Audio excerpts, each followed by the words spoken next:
uma vez contamos a história convencional da relatividade. Tivemos a teoria do éter, que a experiência de Michelson e Morley demonstrou estar errada. Depois tivemos Albert Einstein, que produziu a teoria da relatividade. Como disse a vocês, naquela ocasião, essa história é logicamente correta, mas não historicamente. Bem, mas qual a verdadeira história então? Voltaremos a ela dentro de instantes. Primeiro gostaria de falar sobre uma parte da teoria que ainda hoje é chamada transformação de Lorentz.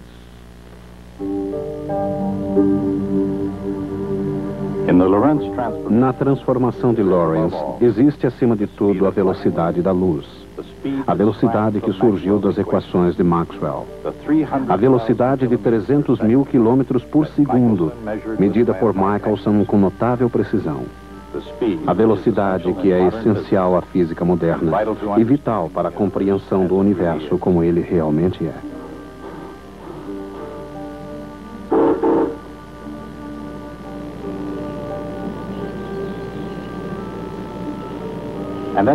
No fim do século XIX, quando Lorentz deduziu suas equações de transformação em matéria de velocidade, a experiência humana mais comovente foi produzida pelos trens.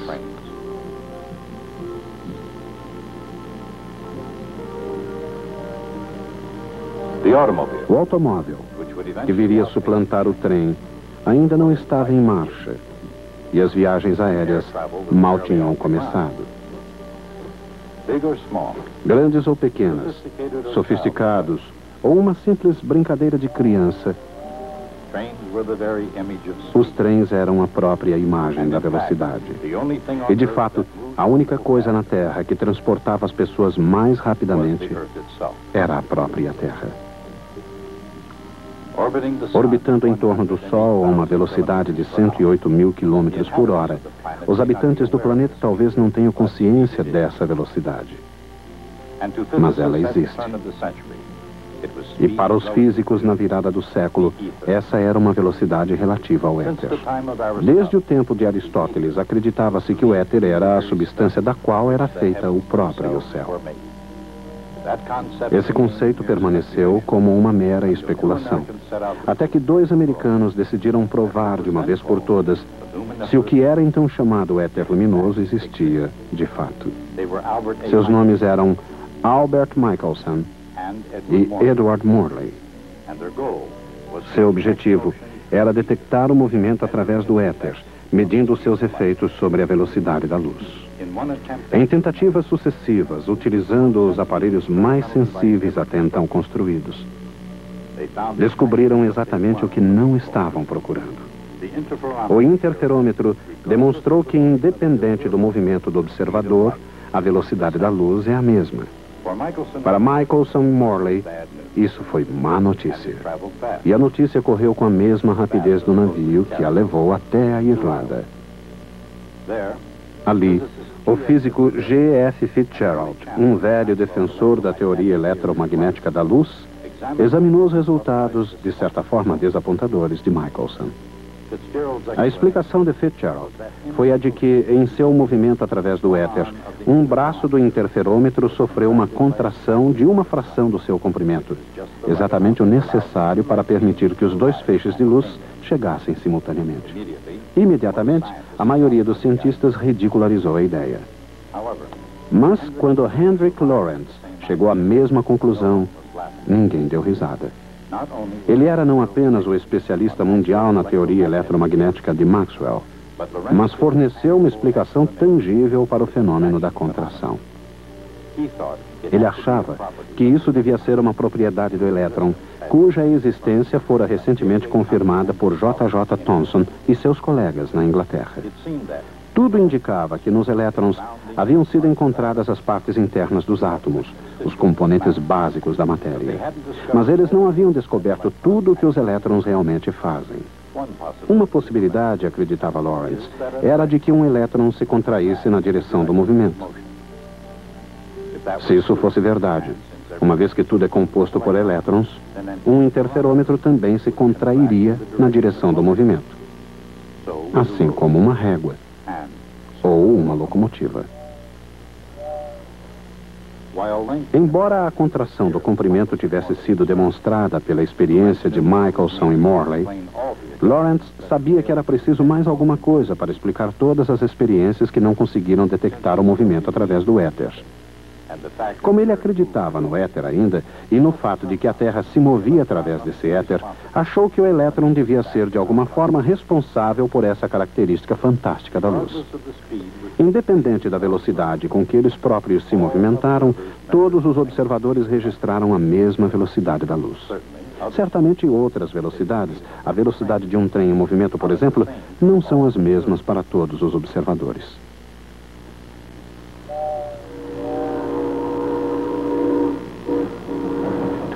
Para um observador numa plataforma, este trem está passando a grande velocidade. Mas para quem está no trem, a velocidade do trem parece zero. E o chão lá fora é que parece estar se movendo. Portanto, como Galileu estava bem consciente no Renascimento, e como esse homem sabe muito bem hoje, a velocidade de um objeto depende da velocidade do observador. Mas Lorentz dizia que as percepções das ondas de luz seriam radicalmente diferentes.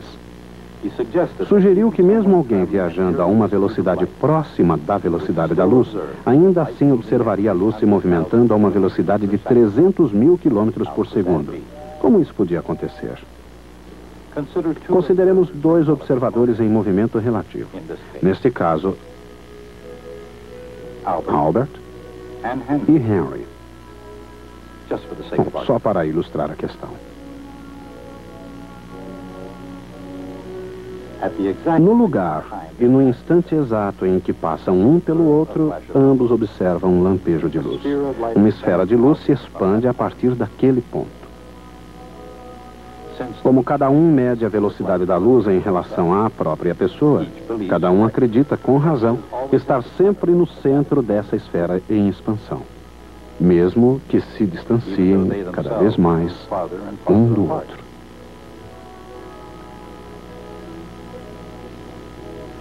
Como podem duas pessoas, em diferentes lugares, estarem no centro da mesma esfera?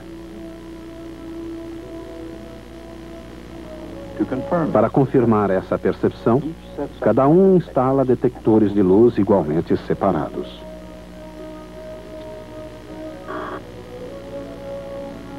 No entanto, enquanto os detectores de Albert registram a chegada simultânea da luz, ele acredita que a luz atinge os detectores de Henry em dois momentos diferentes.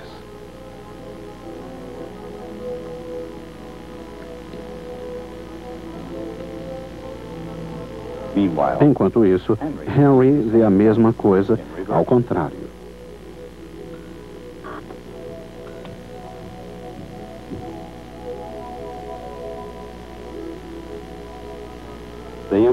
Concordam em relação à velocidade da luz, mas discordam sobre se a ocorrência desses eventos teria sido simultânea ou se ela teve lugar em diferentes momentos.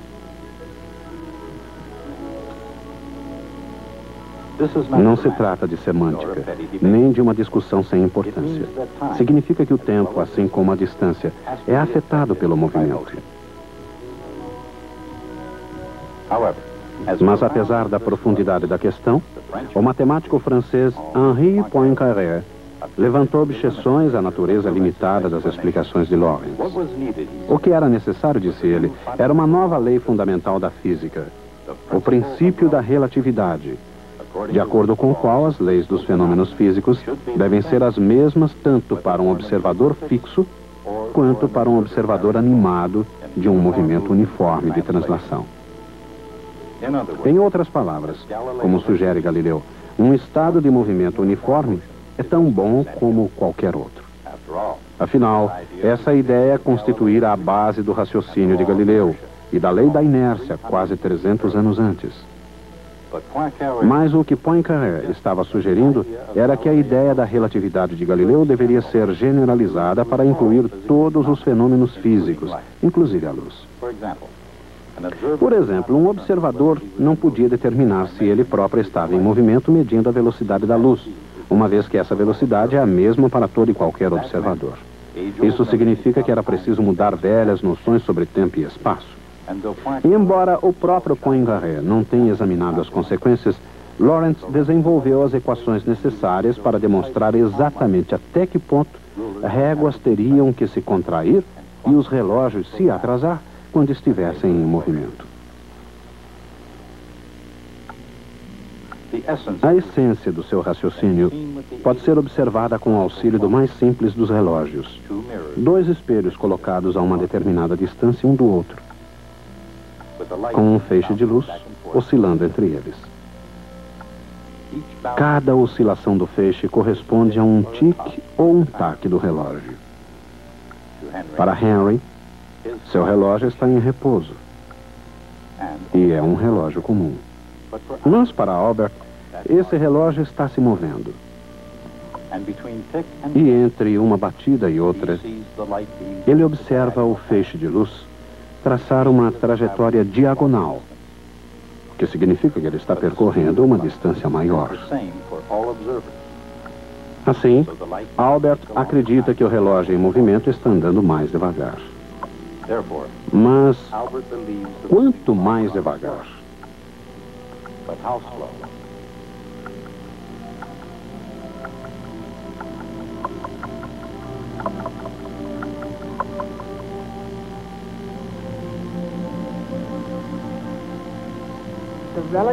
A relatividade do tempo é obtida do triângulo retângulo formado pelas distâncias percorridas.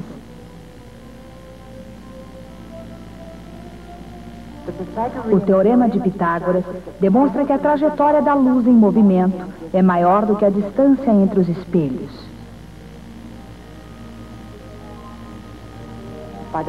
Pelo fator 1, sobre a raiz quadrada de 1 menos v ao quadrado sobre c ao quadrado, esse fator ocorre com tanta frequência em relatividade que tem o seu símbolo próprio, a letra grega gama.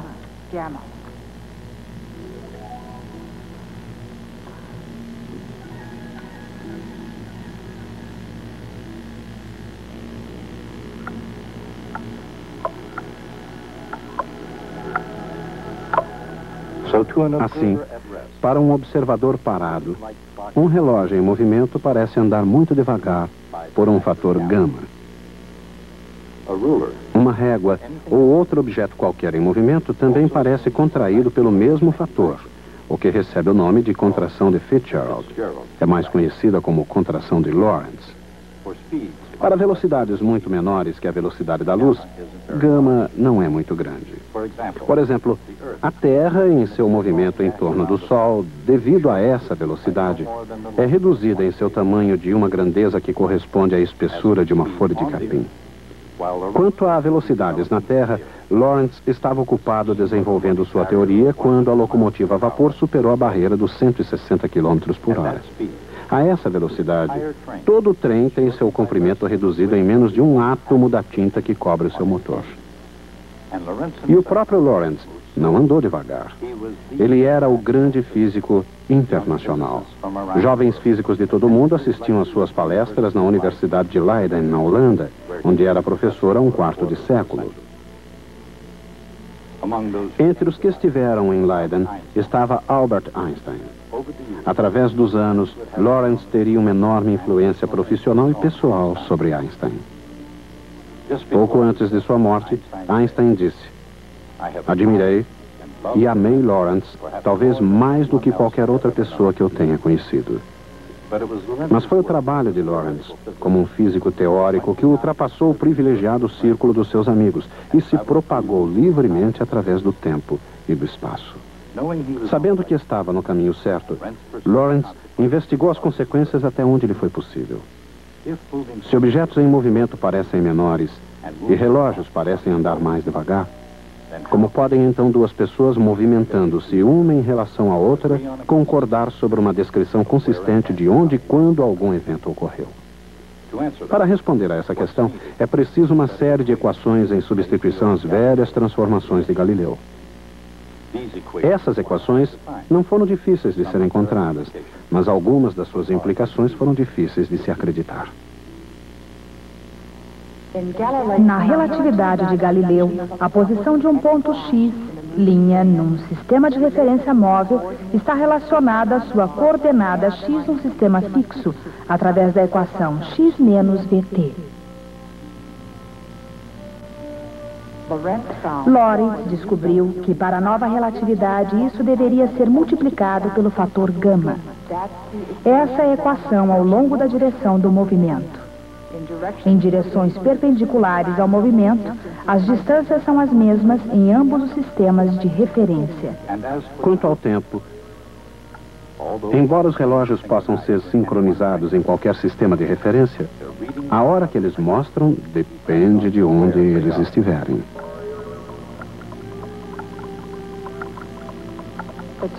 O tempo no sistema de referência móvel é gama vezes a quantidade t menos vx sobre c ao quadrado. Juntas, essas equações são as transformações de Lorentz. Elas expressam a essência matemática da teoria da relatividade espacial. As transformações de Lorentz atrasam o relógio e contraem as distâncias independentemente do sistema de referência de quem está se movimentando. O observador no sistema de referência em movimento pensa que está parado e que o outro sistema é que está se movendo. Mas essas equações fazem muito mais do que apenas isso. Elas, na verdade, unem tempo e espaço. Quando ocorre um evento, ele não tem significado se não se diz onde ele ocorreu.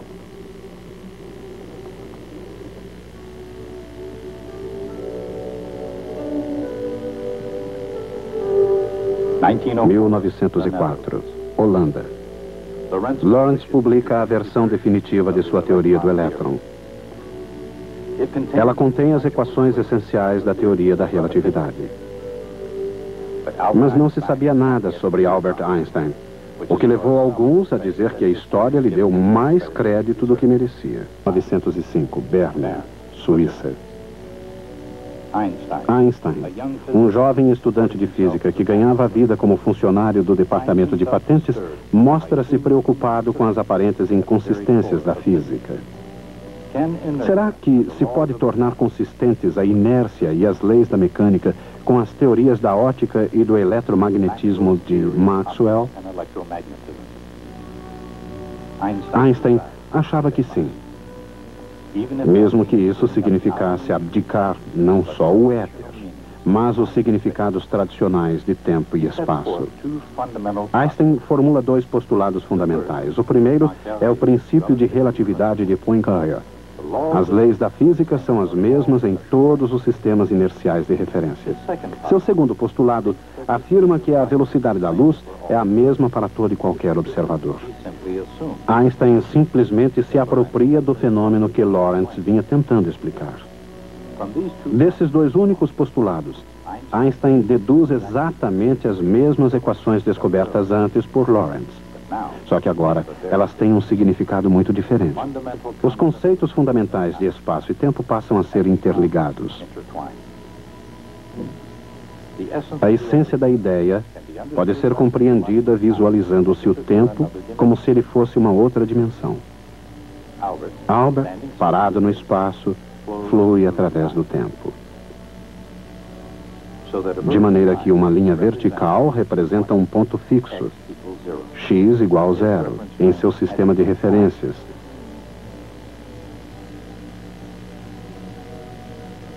Em diferentes instantes, enquanto que uma secção transversal horizontal representa momentos simultâneos em lugares diferentes. Por outro lado, alguém em movimento, Galileu, por exemplo, traça uma trajetória oblíqua.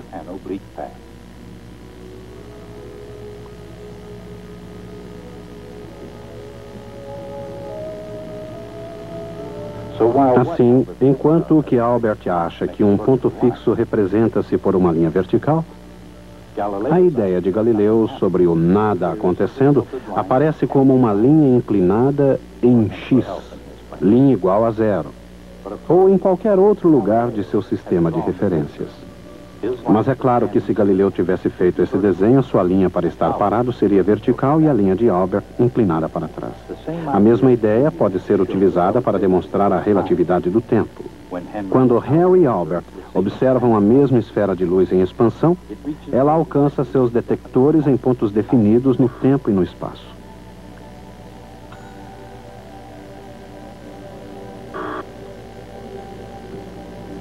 Esses pontos são chamados eventos.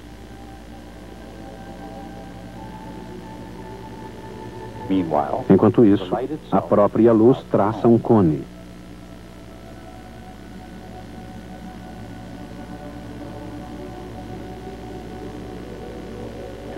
Para Albert, os eventos na secção transversal horizontal são simultâneos.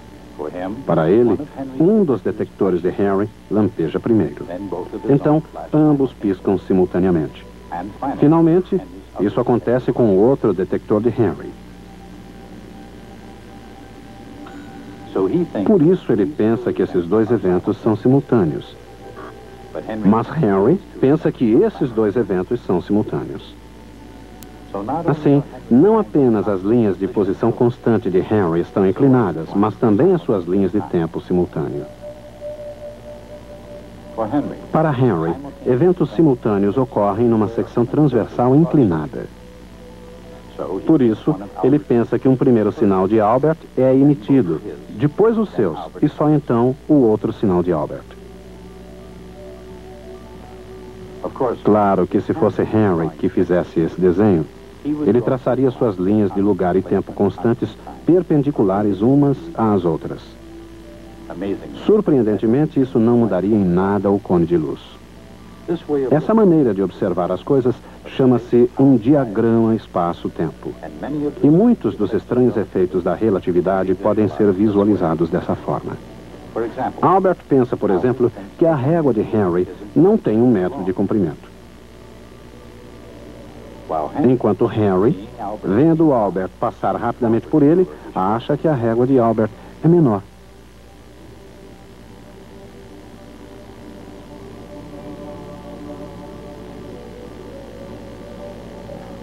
No diagrama espaço-tempo, Albert mede comprimentos em seu eixo dos espaços, no qual a régua de Henry é menor.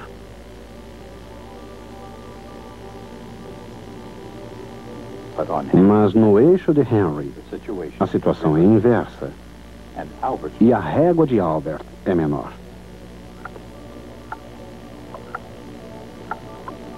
Mas e o mistério dos relógios? Como pode cada um achar que o relógio do outro anda mais devagar? No diagrama espaço-tempo, observemos os feixes de luz em movimento.